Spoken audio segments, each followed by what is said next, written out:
The Mecklenburg County ABC Law Enforcement Division provides a free training program to ABC permitted establishments called the Alcohol Seller and Server Excellence Training to educate employees on the possession and sale of alcohol. This ABC officer training covers underage sales, forms of acceptable identification, and employee age requirements. The Mecklenburg County ABC Board, more than a bottle. Hi, I'm Madison James, afternoon personality here at Mix 1079, and welcome to Radio 1 Charlotte's Community Mental Health. It's a series in partnership with Mecklenburg County Alcoholic Beverage and Control Board, and this will be a space where we'll find hope, resources, and assistance. Over the next several months, we will discuss a topic for our listeners that can affect your overall mental and behavioral health. And for the month of August, as many of you are preparing to send your kids back to school, our topic today is back to school and campus behavioral health. To provide us with the toolbox we need to navigate back to school and campus behavioral health, I'd like to welcome Mr. Kenneth Gilliard, founder of A Better World, and also Sandy McCaskill, who's also Director of Operations. Thank you guys so much for being with us today, and so excited for Community Mental Health Series, which is brought to you by Mecklenburg County ABC Board. How's everyone today? Fine, Madison. Thank you for having us. I'm so excited. Sandy, how are you? I'm excellent. Thank you, Madison. Glad to be here. Awesome. Great stuff. Again, thank you all for being here today. And the focus is on community mental health, and times are different now as kids go back to school. There are a lot of other pressures and a lot of things that they deal with, anxiety, things that are happening at home. And you all have an amazing program. Can you share a little bit more about the organization and how you're going to give parents those tools to navigate through the school year? Well, Madison, we have been operating this A Better World for 25 years, and a lot of this is birthed from a heart and a burden that I have for people that come from neighborhoods like I came from. And I know the struggles that people go through and don't quite understand how, after so many years of going through hardship and pain and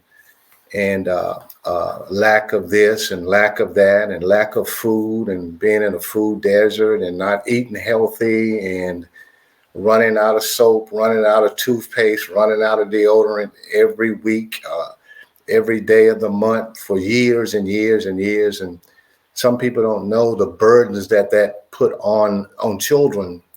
And when they get older, they say, well, why are you acting out like that? They just don't know what we have gone through.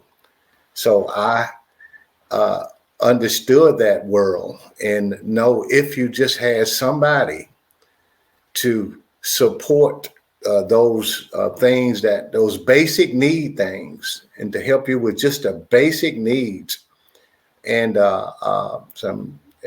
you can get the proper education, you'll survive, and there will be upward mobility.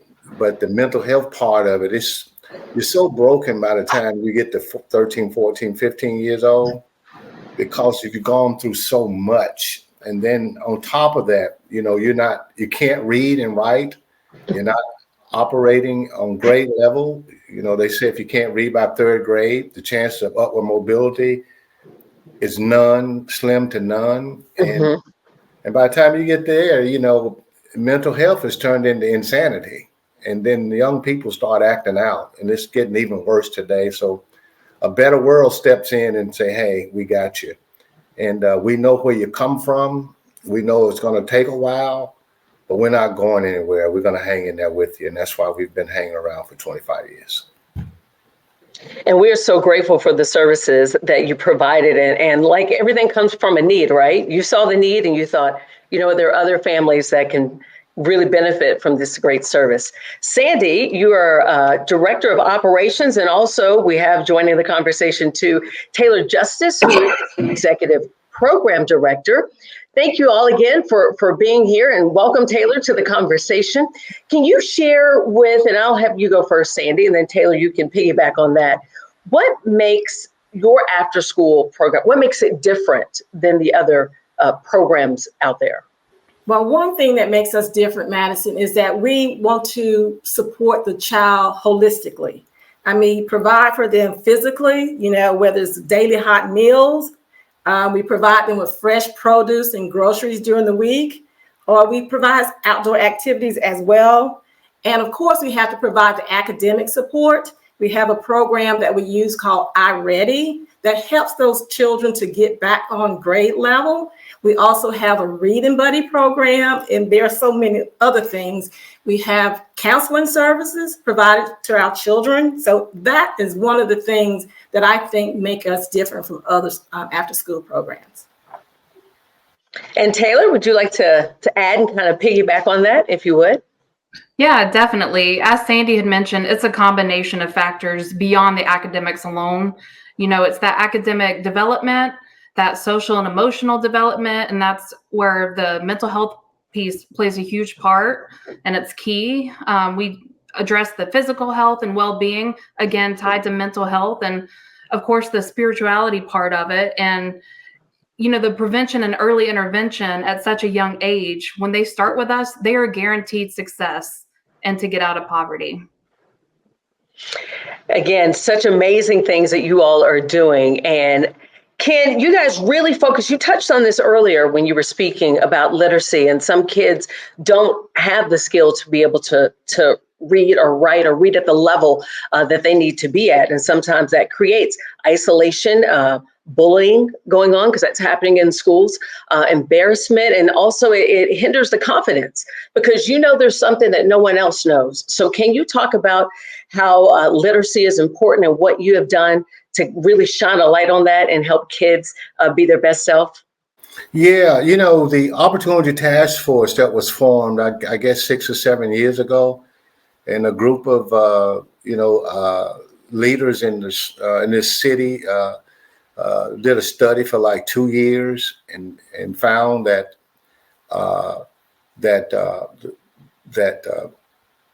upward mobility was a serious issue in our community. If you were born in poverty, you're definitely going to stay in poverty. If you can't read on a third grade level, that's alarming.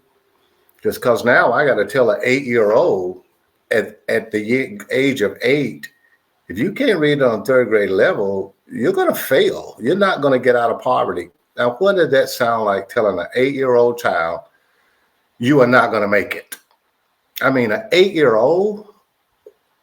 And so we're saying no to that because with our iReady program and with our reading program, and Charlotte is and when it comes to upward mobility, Charlotte is number 50. They're dead last. Ooh. When it comes to the 50 top cities in this country, Charlotte is dead last when it comes to upward mobility. So if you're born in poverty in Charlotte and can't read on a third grade level, you're not getting out of poverty. Mm. And the area that we live in, 70% of the Title I schools are below that, are not reading. 70%. They're reading at 23% reading proficiency in these Title I areas and 83% reading proficiency in Southeast Charlotte. So that means that 70% of our children that are in elementary school right now will not get out of poverty. And they are determined, statistics are showing that they determine how many prison beds they build based on how many kids can't read by third grade. And so that is not acceptable to us. That shouldn't be acceptable to our community of mentoring and volunteering. And what we do here, we have the best reading program in the country. People just don't, if they come and see it, they'll find out, because we can get kids back 1 to 2 grade levels in 60, 90 to 120 days. We've proven it in the last 4 years with the new software we're using, iReady and Reading Buddies, and with a drop everything and read a physical book. We've proven it. And so what we do here is critical. We've seen mental health issues, children that were problems. We got them up 2 grade levels and the issues vanished. Right. Now the confidence is growing. And I mean, these kids are shining. Our program is 87%. It tops everything. Reading proficiency. Our children.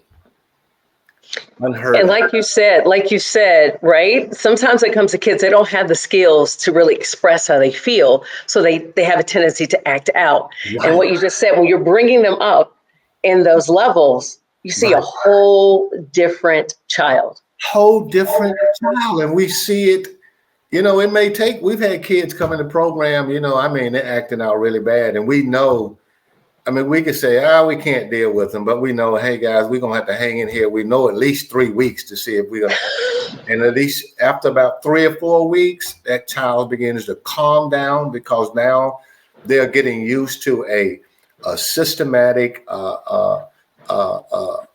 habit of being,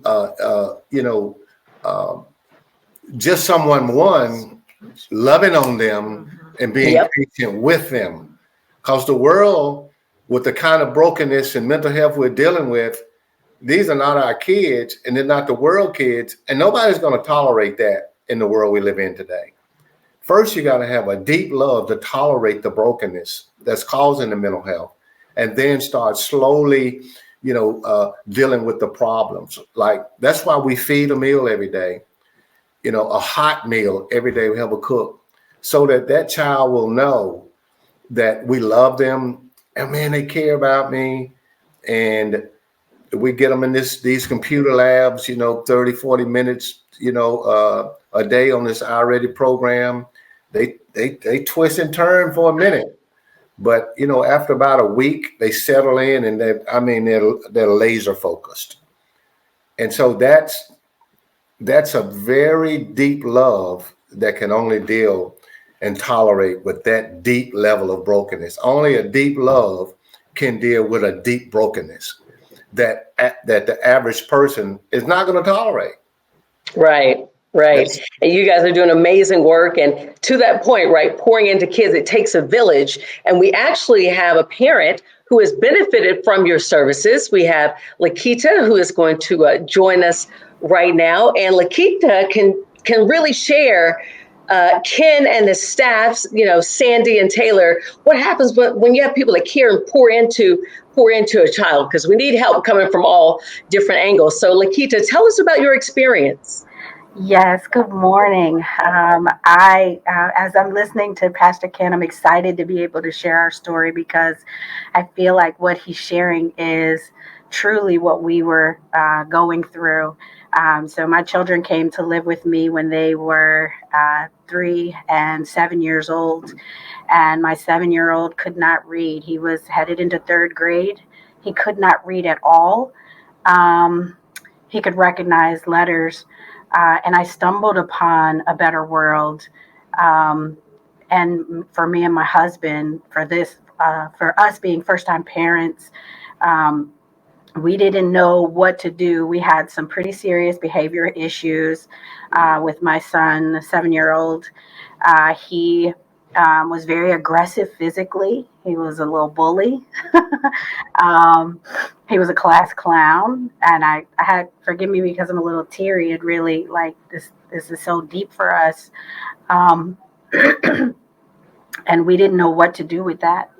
And, we did our best to try and teach him the basics of reading. And once we were able to get him into A Better World, and I just want to say, financially, out of everything that we had an opportunity to send him to, the one that has benefited us is A Better World because we can afford it.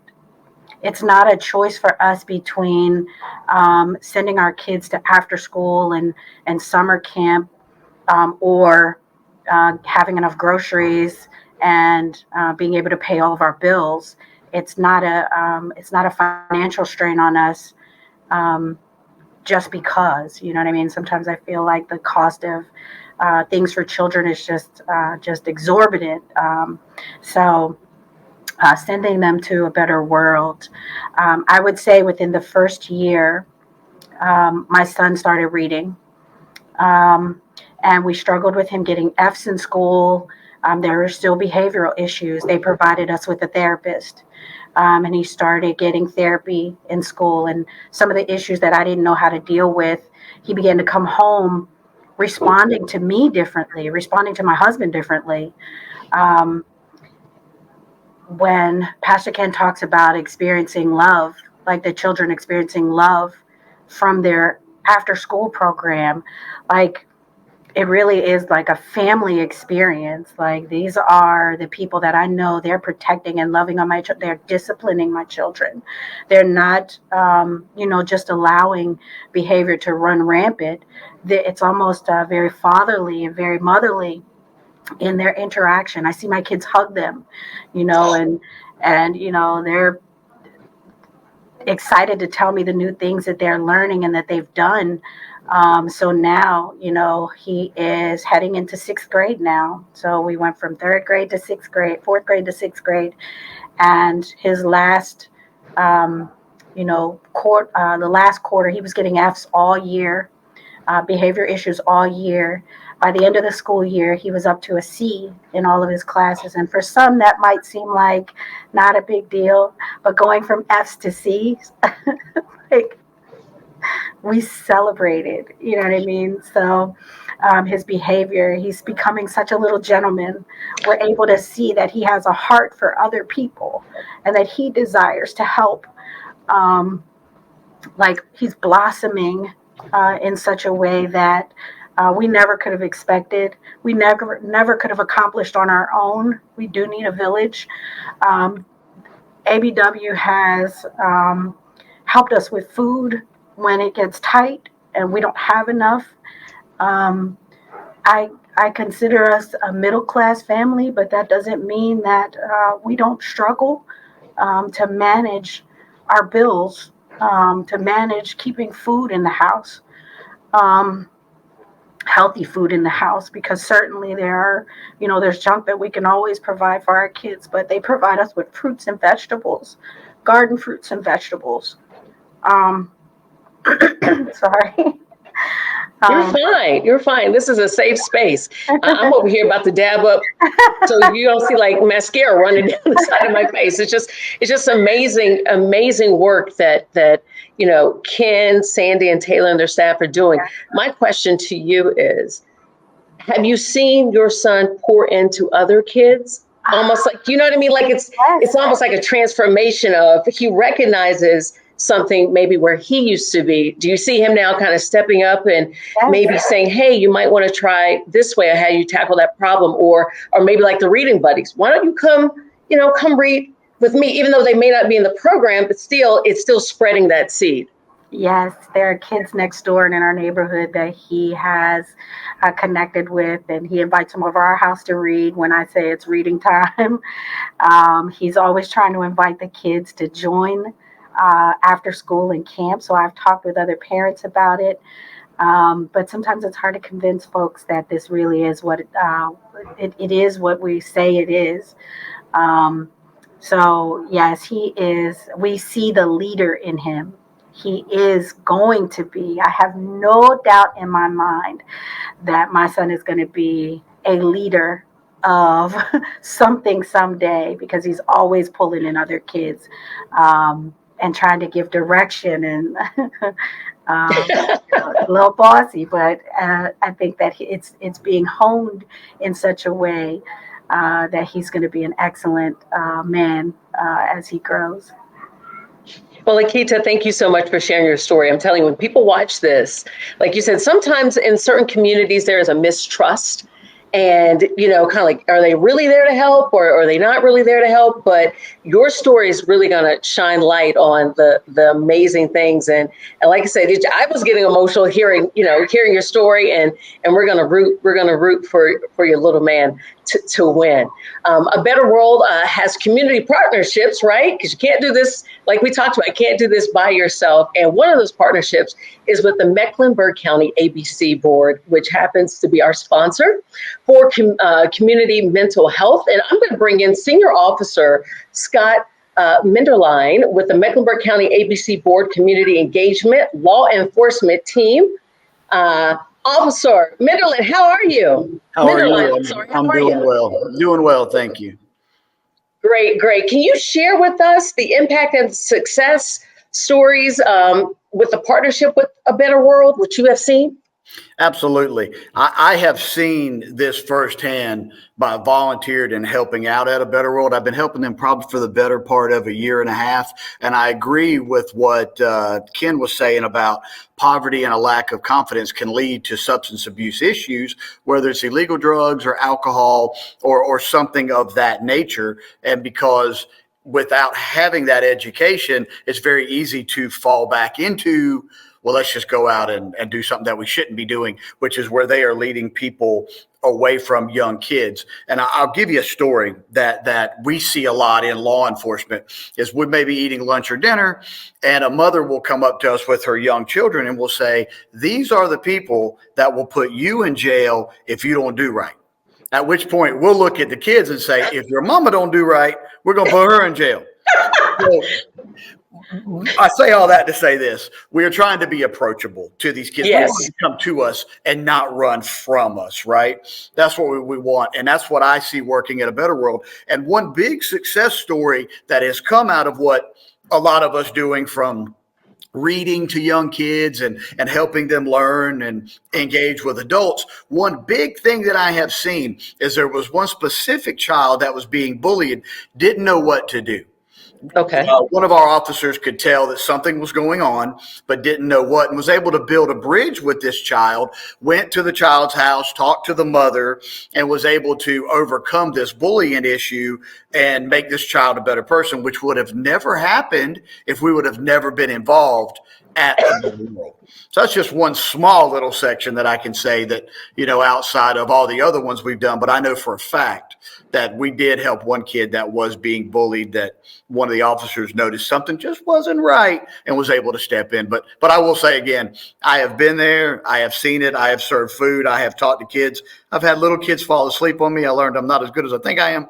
And, but it is an absolute great asset to the Charlotte Mecklenburg community. There's no doubt.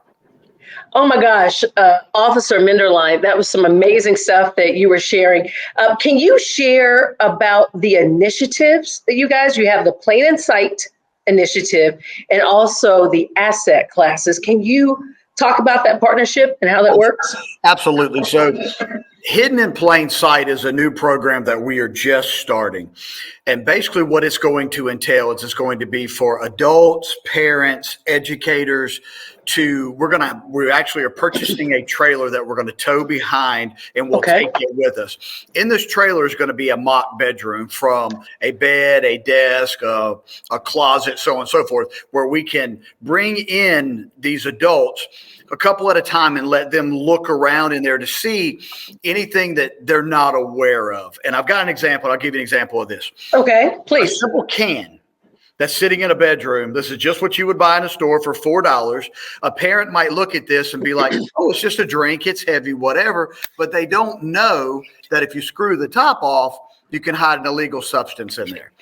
Also, they may go in their bathroom and see just a simple comb for a child or for a girl. But what they don't realize is that it's got a hidden compartment in it where people can put illegal drugs or whatever they want to put in there. These come in all different kinds of things. Starbucks even has one with a hidden. Wow. So there's all kinds of these things, but we're going to put them in there so that people become educated on what to look for in their child's room. Also, other little things. There could be something written down, maybe some kind of street slang of some kind of drug or something that they are using. And we're going to tow that around as an initiative to the multiple county area and get these things rolling so people can see what's going on. These Hidden in Plain Sights are big out west towards California side. However, we've never really done it as much here in North Carolina. But with our new community director, Kayla, she's kind of piggybacked on this thing, and I kind of jumped on this thing real hot and heavy. So I think it's going to be really good once we get this opportunity up for parents to see what is really out there. And then you mentioned the asset program. An asset program is basically an alcohol server seller education training program that we do predominantly through Mecklenburg County ABC. Okay. ALE has a bars program, be a responsible seller server. The state has a tips program. Things that permitted outlets that sell alcohol have to have this educational training. So in this educational training that we've been doing for quite a while now, we'll talk about what to look for with an underage person, why not to sell to an underage person, what the legal ramifications can be and the consequences of doing so for the business, but then on the other side of what can happen, because what a lot of people don't know is that every 15 minutes, somebody somewhere in the United States of America either dies or is seriously injured in a drunk driving motor vehicle accident. Mm-hmm. You say people get home one of two ways. They drive or they get a ride. Right? One of the two. And that's what we're trying to do, is keep adults from drinking and driving, but young people as well, because their mental and physical faculties are not fully developed yet. And, we try to push that message pretty hot and heavy to the local bars and nightclubs where, people do go. Officer Middle, I have a quick question, because what you just pointed out, I'm not going to date myself on here, but it's so different now with the obstacles and the challenges that our kids face now, as young as like third grade, even down to second grade. So with that stuff that you just shared with the hidden compartments, which looks like, oh, that's nothing.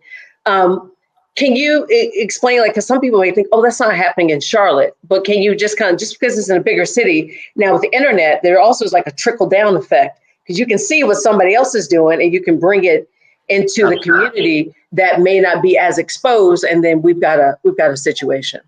So there are multiple, I'm not going to say business names, but there are multiple businesses within the city and the adjoining counties that sell these things. They're not illegal to sell. It's not illegal for them to sell them, other than maybe a copyright violation from the company Starbucks itself, but it's not illegal to sell these things. So a lot of parents don't know they're out there, but more so with the I guess not marijuana, but the edibles that are out there, the legal edibles that are out there at this point in time. There has been an instance in Charlotte where a mother bought 2 packs of these.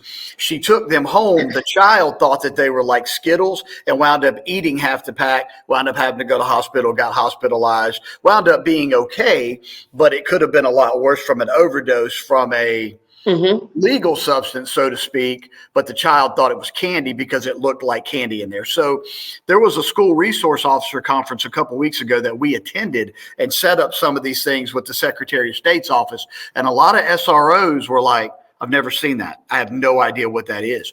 And that's from Yadkin County all the way to the coast of things that we may potentially in the future be able to take our program on a road show and show other people what we have, to smaller agencies that don't get the kind of education or the law enforcement education that you see in a big city, so to speak. Oh, wow. Everyone, I tell you, I just feel so inspired by this powwow that we're having today. And thank you, Officer Minderline, for giving us those nuggets. We really do appreciate it, and the work and the partnership that everyone is doing right here. Mr. Gilliard, if you don't mind, I would like you, Sandy, and Taylor, if you don't mind, just give us some little nuggets, some little takeaways on how parents can provide a healthy back to school, both physically and mentally. Well, I think the most important thing for parents, and and especially in the communities that we serve, is to we're doing a huge back to school program for this community, and I think it's what is it, August 10th, and it's going to be huge, and we're going to give away a lot of stuff to parents, and because so many parents, just don't have the things that, and I hate it for these parents. I mean, I just hate it for them, and I may be getting off subject a little bit, but these parents love their children. They love their children, and yeah, their children end up doing things that the parents should be responsible for. But these parents have got mental pain from their childhood too. And that's a broken person trying to raise a broken person. And when they get to these places to where they have to buy school clothes and book bags and trying to prepare their kids for school, that's extra stress on these parents. Yes, it is. I mean, that is burden. And I mean, and they already have the burden of trying to pay their bills. And, the rent has tripled, post-COVID. And these parents that we deal with are struggling. And so the thing I would ask this community to do is, one, I wish the word volunteer and mentor was on the tongues of more people these days. I think vote, volunteer, and mentor should be in the same breath. Yeah. Because, if we don't volunteer and mentor, we're going to continue to lose that 77% of these children that are failing in 8 Title I schools in a 3-mile radius. That's a lot of kids. And so what do I tell these parents? Hey, find you a good after school. Well, find a good place to take these kids. Man, that's a tough question. I mean, you're doing some great stuff. I mean, we're sharing with people already. We're doing some great stuff, and I really do like what you said, volunteer and mentor, because some people feel like, well, what do I have to give? Your time. You would be very surprised by giving your time, right, whether it's an hour, whether it's 2 hours, or even 30 minutes, giving your time. It's addictive. Once people start really volunteering and giving their time and seeing the impact that they make. Right. You know what I mean? It gives back to them as it also builds and gives back to the kids. Taylor, can you give us a takeaway? And also tell us how people can learn more about the program as well. And you're the executive director. Right. So I always say kids need 3 things and they thrive off these 3 things: love, structure, and discipline. And we've become that safe space, that outlet, that environment. We foster that positive environment for them to thrive. And these are some of our most resilient youth. They're the top readers in their school. And if they have that love, structure, and discipline, I mean, they'll thrive. To learn more, mentors, volunteering, we need homework helpers. We need the community's help. Even just sharing the word that we're open and serving. But our website is www.abetterworldcharlotte.org. We have social media on Instagram and Facebook. You can look us up, A Better World Charlotte, and you send us a message and we'll get you matched with a student. And I definitely want to stress that these students look forward to that. They'll come off the bus on a daily basis. Is my reading buddy today? Is my reading buddy today? Oh. And all it takes is 30 minutes once a week to connect with that child. And the impact is so great. And just spreading that word that we're open and serving. And that's exactly what each and every one of you are doing. And Lakita has showed us how it's impacted her household, and it's still impacting, not only her son, but I see where it's kind of changed you too as a parent, because that's all parents want to do. They want the kids to win, no matter what resources they have or don't have. At the end of the day, the parents want their kids to win.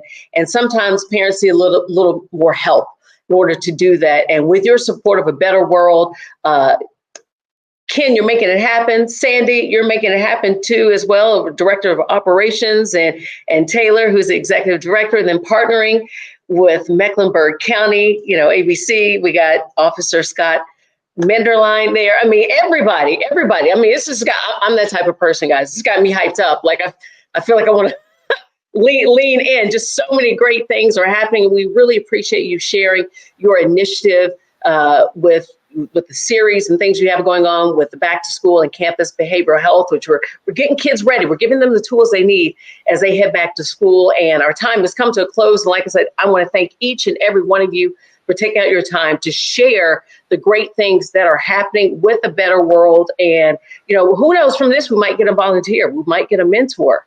We might get people that realize like, oh, I didn't know this was available for my child for after school care. And if you're a parent or a teacher, So I'm pretty sure you need teachers or someone that could benefit from these services. Please contact A Better World. All you got to do is give them a call at 704-398-3244. That's 704-398-3244, or go online at abetterworldcharlotte.org. Big thank you to Mecklenburg County ABC Board for making all of this possible. We appreciate you guys for providing the community with the means, resources, and organizations such as A Better World. Thank you all so much. And if you have any questions, feel free to share this too with your friends and family. Again, very excited for the work that you're doing, and I can't wait to see where you go from here. Thank you. Thank you. God bless. Scott, thank you. Yes, sir. I'll see you soon. Yeah, man. Big love.